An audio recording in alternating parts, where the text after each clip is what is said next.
Well, hello, my name is Michael. Thanks for watching today. And I want to talk to you about something that I call the missing middle.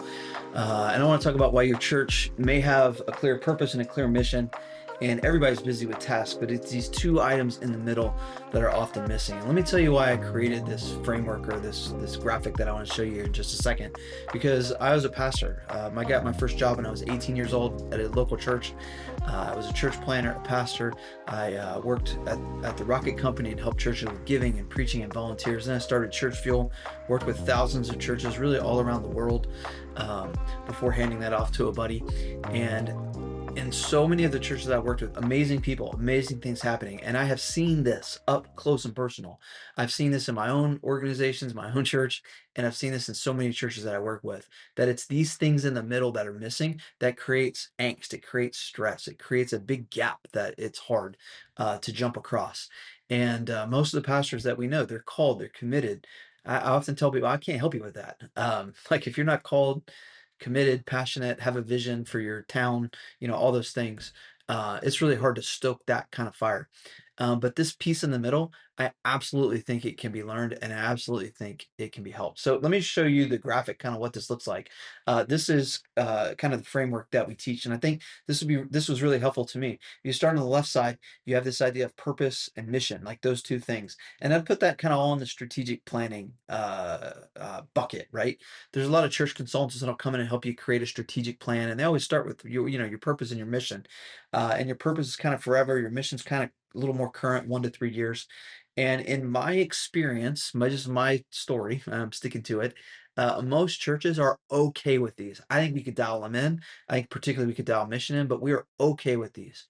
And then I jump all the way to the right of this stuff where the work is happening, right? At the top it says work habits, weekly and daily. The task, we're all busy. Like you've got a system for keeping track of tasks. Maybe you have post-it notes, maybe you have an app, maybe you use reminders, you have a system. There's a bunch of stuff to do. And in ministry, you have a bunch of stuff to do.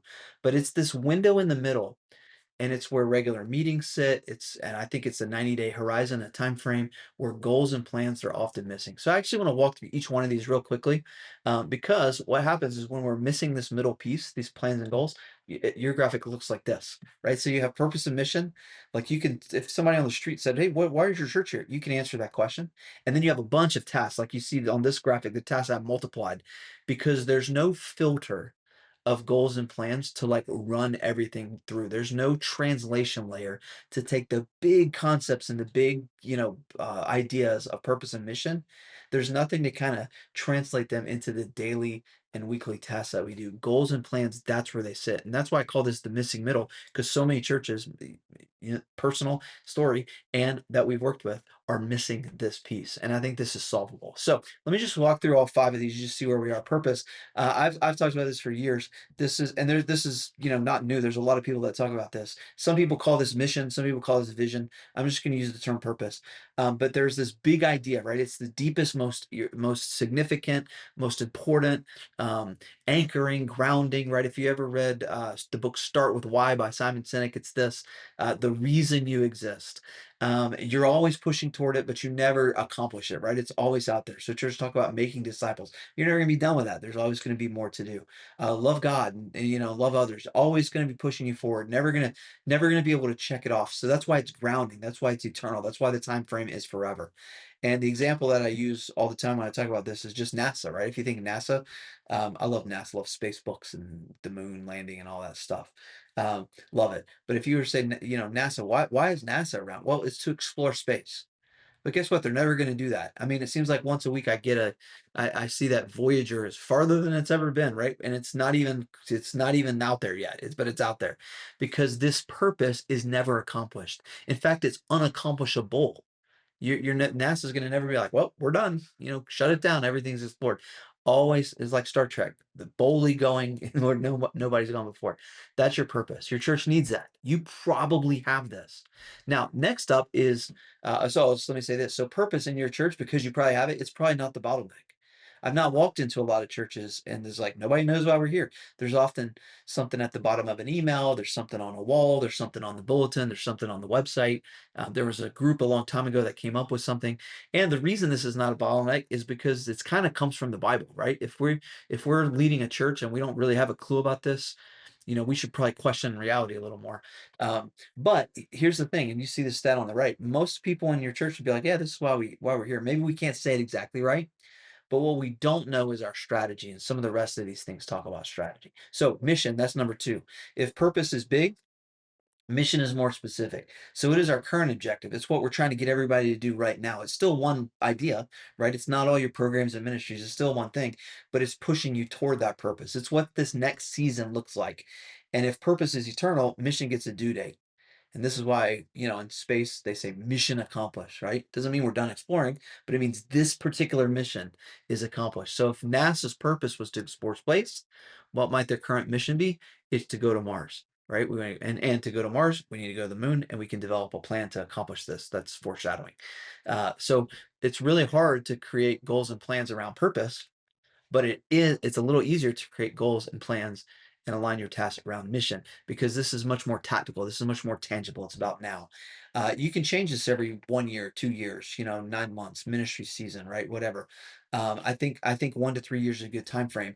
It's big enough to like drive forward. And so in a lot of churches, um, this is like a big thing. If you ever done a building campaign, that's going to feel like a mission. Like we got to get that rec center done. We got to get the second campus launch. It requires everybody. It requires money. It requires a budget. It's big, but it's a mission. All right.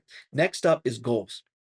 And this is where I start to see the middle go missing in churches, because these are specific objectives that you have, right? If you've got this big purpose, you've honed it in with the mission. Now, goals are where you get very specific objectives for all the people that work here, all the people that are stakeholders, all the people that have influence. They need to know specifically what they are shooting for, not tasks, not a to do list, but like, what am I trying to accomplish? And so at Align, we teach that, hey, your church needs annual goals for the year. This is what we're doing. I'll give you some examples. But every single person that works there, that has a job, that gets a paycheck, that leads a committee, whatever that looks like, all your leaders, they need 90-day goals or quarterly goals, because that's a short time frame, and you can talk about it. And I'll show you why this works.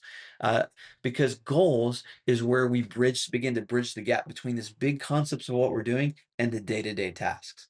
Many times we're doing stuff and we get to the end of a day or week and we did stuff, but it felt disconnected. Why? Because our activities weren't connected to any kind of measurable goal. So at Align, we teach writing a goal like this. This works for a church goal, works for a ministry goal, works for individual goal. I mean, it works for a personal goal, right? From X to Y by when and why. Look at these pieces. And we made this rhyme on purpose. From X to Y by when and why. And the why is really important, because the why is where this starts to really drive it home for ministry and for church. Because, kind of the typical OKRs and SMART goals and all this stuff, like that stuff can feel heavy.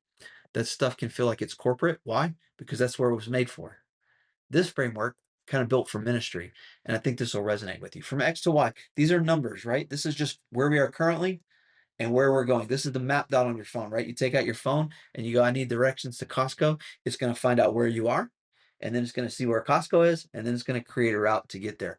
X to Y, you need these numbers in your goals. So you look at our example, from 15 small groups to 20 small groups, right? It's where we are now, where we want to be.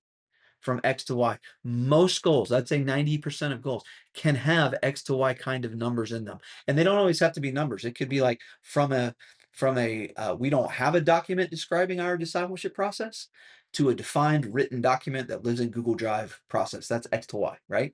So from where we are to where we need to go, from X to Y, by when, right? When are we going to do this by? And this is huge. I don't think we should have goals that don't have dates. Otherwise, they're wishes, they're hopes, they're dreams. But you put a date on that thing.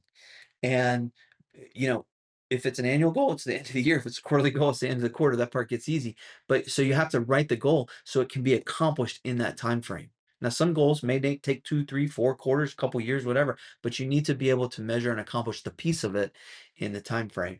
And then the why piece is huge. This is where you ground it in your purpose and mission. This is where you bring it back to, like, this is not about just increasing attendance. This isn't just about patting ourselves on the back. There's a mission here. There's a purpose here. Why are we doing this? The why is where we actually get alignment in our church, because you can't have 100 goals. And so why'd you pick these three? And does everybody know why you picked these three? Why does this goal matter more than the other goal that you cut? The why is really important. So this example here, I think, could help. From 15 small groups to 20 by June 30th because small groups, how discipleship happens here, right?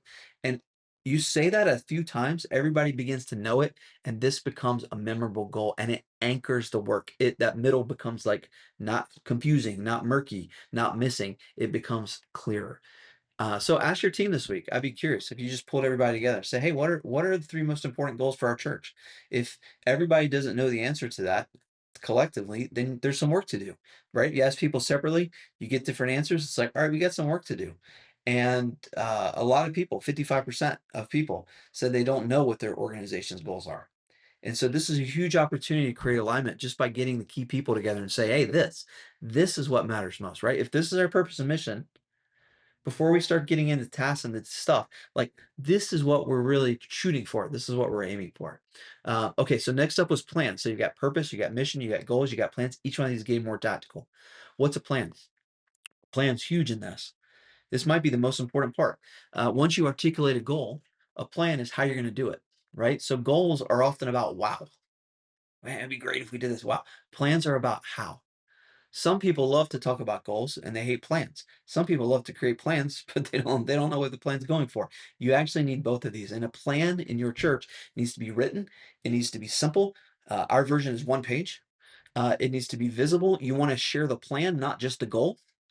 And so in our software Align, we actually made a way that you could create, like, let's say I'm responsible for that discipleship goal, then I could write down my plan for how to do it. And with the click of a button, I could get feedback and opinion and sign off from everybody else. It's not about approval. I mean, it could be about approval, but it's deeper than that. It's like, hey, I want you to know that I have a plan for how we're going to do this thing. This is my plan. Do you see any flaws with the plan?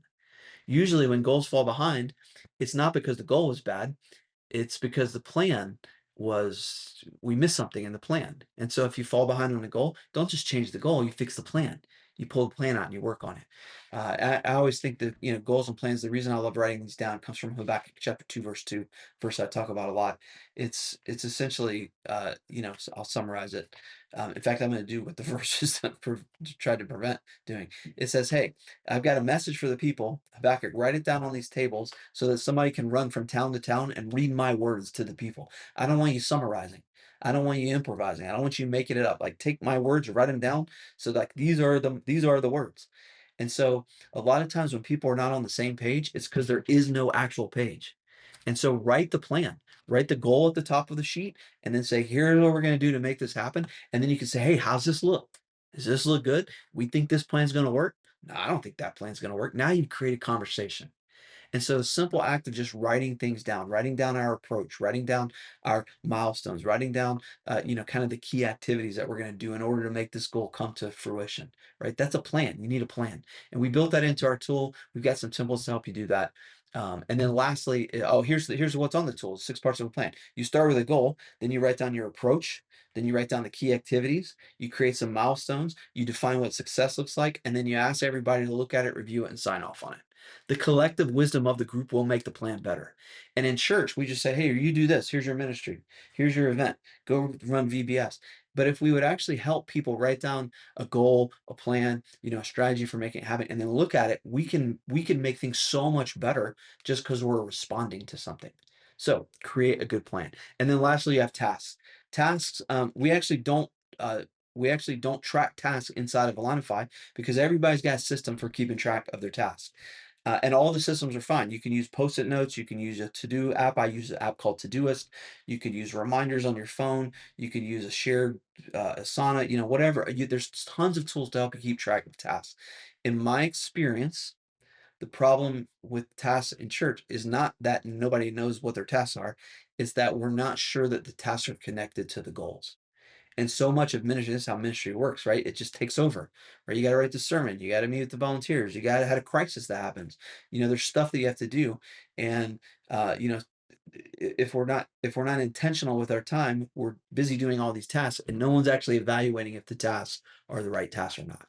So whatever system you want to keep track of, that's great. If you have the first four that we talked about, that becomes a filter, right? The things that make it to your task list, they will matter more. They will matter more because they're intentional. This is what it looks like without having the middle, right? Without the goals and plans, you try to go from purpose and mission. It's like Everybody's running in different directions. It's like we don't know what's going on. Some people call this the whirlwind. It's like everybody's busy. We're not aligned, and then the tasks have just multiplied. Like they just multiply. Boom, boom, boom. They're everywhere. It's never ending. We can't get it done.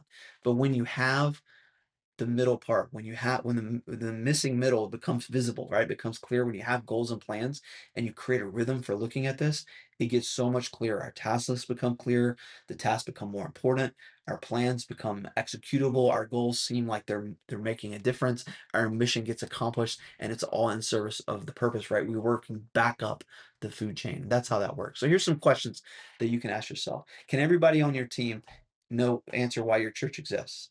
That's your purpose. Can everybody say what is your current mission? Like, what is your Mars? Right? In church, a lot of times everybody's working on different missions. That's why we're not rowing in the same direction. You've heard that metaphor, right? What matters most this year? What is that current mission?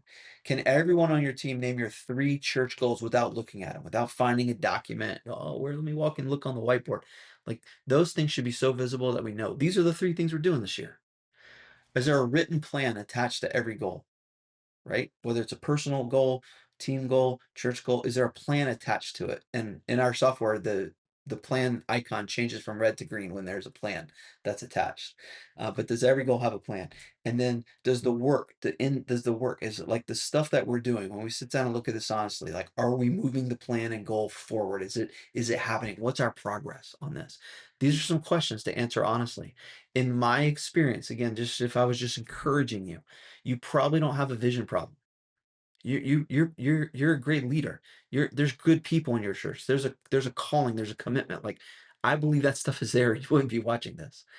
It's the middle that's missing. So fix the middle, right? Pick a date in the next few weeks, get some people together, name some goals for the rest of the year, and create a system to walk through it. Align is a system. If that system can help you, sign up, give it a try.